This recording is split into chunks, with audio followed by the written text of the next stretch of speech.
कहानी शेर सम्राट की घने जंगल के बीचों बीच एक विशाल शेर रहता था जिसका नाम सम्राट था। उसकी दहाड़ से पूरा जंगल कांप उठता था। वह न केवल अपनी ताकत के लिए बल्कि अपने न्यायपूर्ण स्वभाव के लिए भी प्रसिद्ध था। सम्राट अपने राज्य के सभी जीवों का ध्यान रखता था और बिना कारण किसी पर हमला नहीं करता था।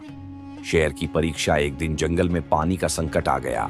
झरने सूखने लगे और तालाब में पानी कम होने लगा। जानवरों में घबराहट फैल गई। हिरण, हाथी, बंदर और पक्षी सभी सम्राट के पास पहुंचे और अपनी परेशानी बताई। सम्राट ने पूरी समस्या को ध्यान से सुना और सभी को आश्वस्त किया कि वह इस संकट का हल निकालेंगे। उन्होंने अपने तेज पंजों से जंगल की जमीन खोदनी शुरू की और धीरे धीरे अन्य जानवर भी उनकी मदद करने लगे। दिन रात की मेहनत के बाद एक नया जल स्रोत उभर आया। जंगल के सभी जीव खुशी से झूम उठे। धोखे का शिकार कुछ दिनों बाद एक चालाक लोमड़ी आई। उसने जंगल में यह अफवाह फैला दी कि सम्राट बूढ़ा हो गया है और अब वह जंगल की रक्षा नहीं कर सकता। उसने कुछ दुष्ट भेड़ियों को इकट्ठा किया और जंगल पर कब्जा करने की योजना बनाई।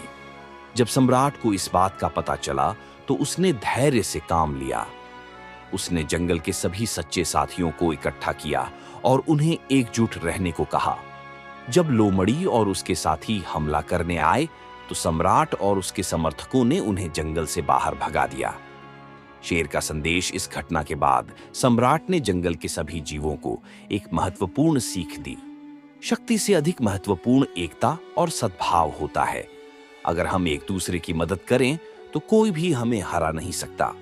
इस प्रकार सम्राट अपने जंगल का एक बुद्धिमान और दयालु राजा बना रहा और उसकी कहानियां पीढ़ी दर पीढ़ी सुनाई जाती रहीं।